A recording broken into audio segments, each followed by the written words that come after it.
بسم اللہ الرحمن الرحیم۔ السلام علیکم۔ میری عمر 17 سال تھی۔ ماں بچپن میں ایک بخار کے بعد دنیا سے چلی گئی، اور باپ کا تو مجھے صرف اتنا پتہ تھا کہ وہ ایک دن گیا اور کبھی لوٹ کر نہیں آیا۔ پھوپھو کے گھر میری پرورش ہوئی، مگر ان کے دل میں میرے لیے نہ ماں جیسا پیار تھا، نہ ہی باپ جیسا تحفظ۔ اکثر ان کی نظروں میں میرے لیے حقارت ہوتی، جیسے میں ان پر بوجھ ہوں۔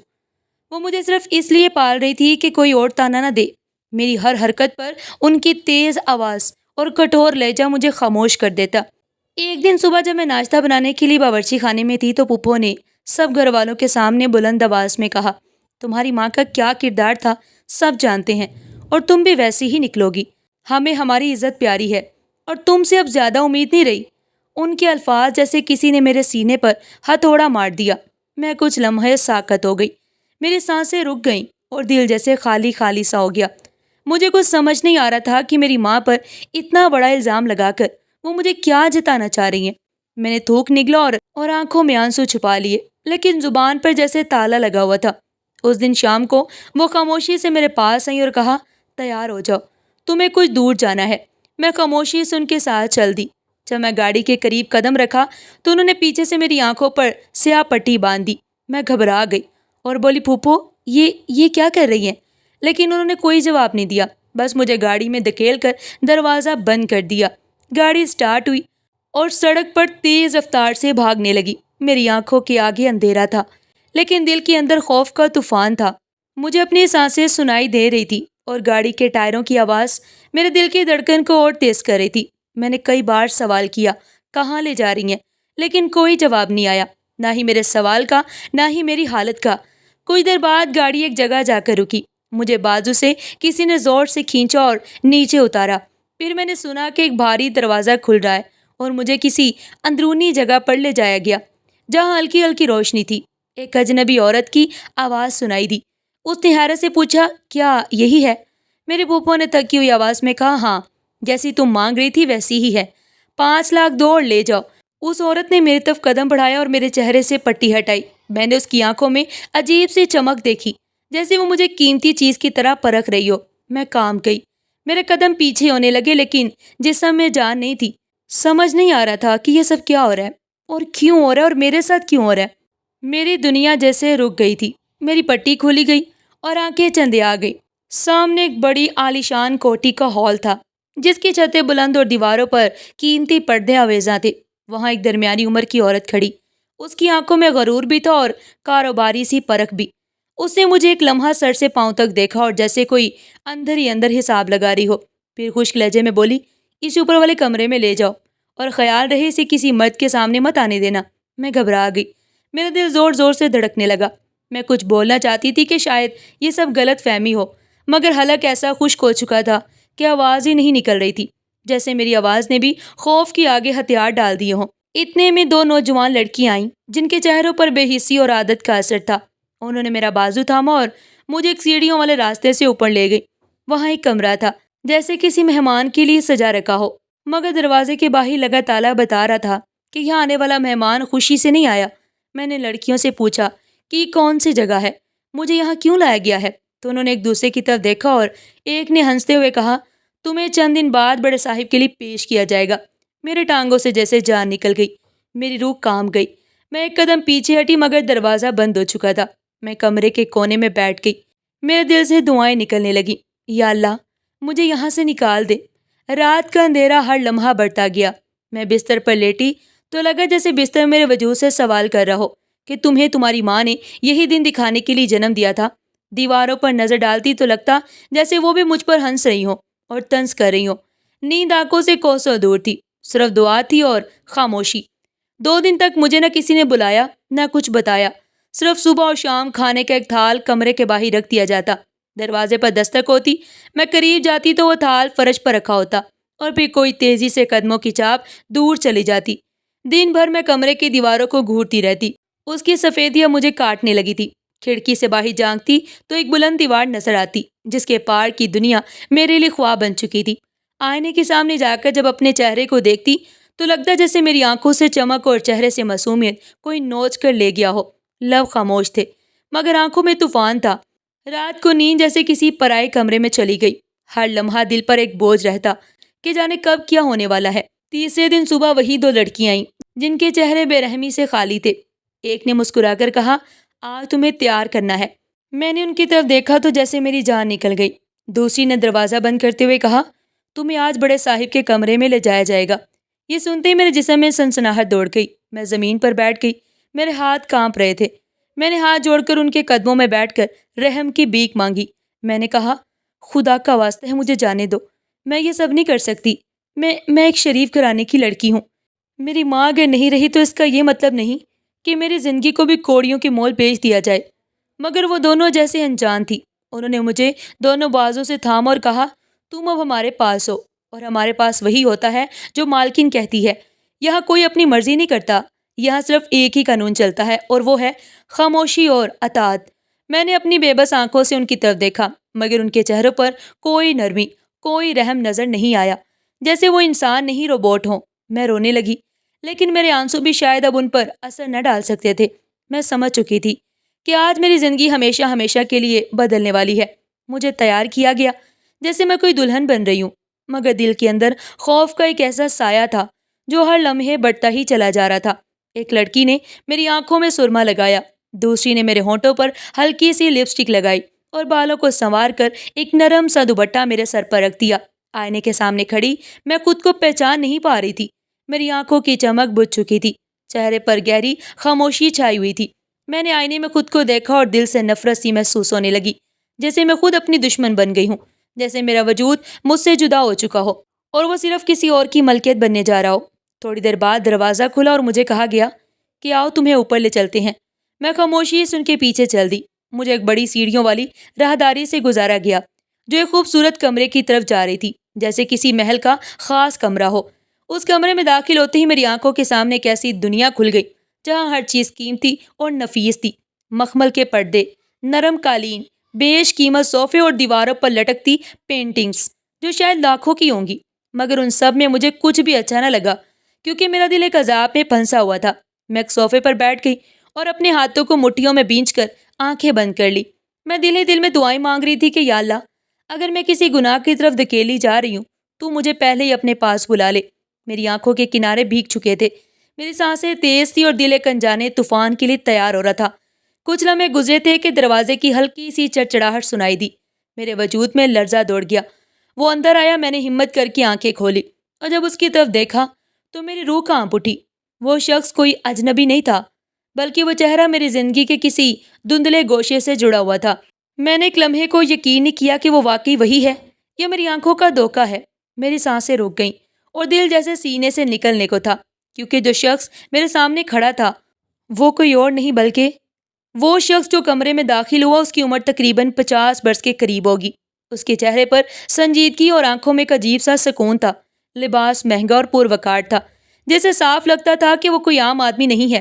میرے ہاتھ کانپنے لگے، میرا جسم جیسے سن ہو گیا ہو۔ میں اس کے سامنے اپنی جگہ سے اٹھ بھی نہ سکی۔ میری آنکھوں سے آنسو بہنے لگے اور ہونٹ لرزنے لگے۔ میں نے کانپتی آواز میں کہا، خدا کے لیے مجھے جانے دے، میں کوئی غلط لڑکی نہیں ہوں، میں یہاں اپنی مرضی سے نہیں آئی، مجھے زبردستی لایا گیا ہے۔ میری بات مکمل بھی نہیں ہوئی تھی کہ وہ شخص بغیر کوئی رد عمل دیے آ کر صوفے پر بیٹھ گیا۔ اس کی نظریں مسلسل مجھ پر جمی ہوئی تھی، جیسے وہ میرے چہرے کے ہر نقش کو یاد کر رہا ہو۔ مجھے اس کی خاموشی زیادہ ڈرا رہی تھی۔ میں نے ایک قدم پیچھے ہٹنے کی کوشش کی، لیکن میرے پیر جیسے زمین سے چپک گئے ہوں۔ وہ اب بھی کچھ نہیں بولا، صرف نظریں گاڑ کر دیکھتا رہا۔ چند لمحوں کے بعد وہ بولا، تمہارا نام کیا ہے؟ میری سانس اٹک گئی، میرے ذہن میں ہزار سوال دوڑنے لگے۔ میں نے کہا، آمینہ۔ اتنا سننا تھا کہ اس نے اپنا سر جھکا لیا، اس کے ہونٹ سلے ہوئے تھے اور آنکھیں بند کر لی، جیسے وہ کسی گہرے صدمے میں چلا گیا ہو۔ مجھے کچھ سمجھ نہیں آ رہا تھا کہ وہ کون ہے، وہ کیوں چپ ہے اور میرے نام پر اس کے چہرے پر اتنا گہرا رد عمل کیوں آیا ہے۔ میرے دل کی دھڑکن تیز ہو چکی تھی، کمرے کی خاموشی ایک عجیب سی گھٹن میں بدل چکی تھی اور مجھے لگ رہا تھا کہ جیسے اگلے ہی لمحے کوئی بہت بڑا راز میرے سامنے آنے والا ہو۔ کمرے میں چند لمحوں تک گہری خاموشی چھائی رہی، صرف ہماری سانسوں کی آوازیں تھیں اور ایک عجیب سا بوجھ جو فضا میں محسوس ہو رہا تھا۔ میں اس کی نظروں سے بچنے کی کوشش کر رہی تھی اور وہ مجھے یوں دیکھ رہا تھا کہ جیسے صدیوں سے مجھے تلاش کر رہا ہو۔ پھر اس نے اپنی گہری آواز میں کچھ ایسا کہا کہ میرے پورے وجود پر بجلی بن کر گرا۔ اس نے کہا، میں تمہیں خریدنے نہیں آیا، میں تمہارا باپ ہوں۔ میری آنکھیں پھٹی کی پھٹی رہ گئی، میرا سانس جیسے رک گیا ہو۔ میں نے بے یقینی سے کہا، کیا میں نے سنا بھی ہے یا یہ میرا وہم ہے؟ میں نے دھڑکتے دل کے ساتھ ایک قدم پیچھے لیا اور دوبارہ کانپتے ہوئے کہا، کیا کہا تم نے؟ اس نے آہستہ سے جیب میں ہاتھ ڈالا اور ایک تصویر نکال کر میرے سامنے رکھ دی۔ تصویر جیسے میرے ہاتھ میں ایک طوفان تھما دیا ہو۔ اس تصویر میں ایک جوان عورت تھی جو بالکل میری ماں لگ رہی تھی۔ اس کے ساتھ کھڑا وہ شخص جوانی کی حالت میں تھا۔ میرا دماغ سن ہو گیا تھا۔ میں نے بے یقینی سے تصویر کو دیکھا، پھر اسے دیکھا اور پھر دوبارہ تصویر کو۔ میرے ہونٹوں سے بے ساختہ نکلا، یہ میری ماں ہے اور یہ تم ہو۔ اس نے سر جھکاتے ہوئے کہا، ہاں یہ تمہاری ماں ہے اور میں تمہارا باپ ہوں۔ میں نے چیخنا شروع کر دیا، تم جھوٹ بول رہے ہو، تم جیسے آدمی باپ نہیں ہو سکتے۔ تم نے مجھے کوٹھے پر دیکھا اور باپ بن گئے۔ اس نے آہستہ سے کہا، آمنہ تمہیں آج سب سچ معلوم ہوگا جو برسوں سے تم سے چھپا رہا۔ میں نے تمہیں اس حال میں کبھی نہیں دیکھنا چاہا، لیکن قسمت کو کچھ اور ہی منظور تھا۔ میری چیخیں کمرے کی دیواروں سے ٹکرا کر گونج رہی تھی اور میرا دل اس حقیقت کو ماننے سے انکار کر رہا تھا۔ میں جو اپنی زندگی کو ایک بیانہ خواب سمجھتی تھی، آج اس خواب کے پیچھے کا سچ سامنے آ رہا تھا اور وہ سچ میرے وجود کو چیر رہا تھا۔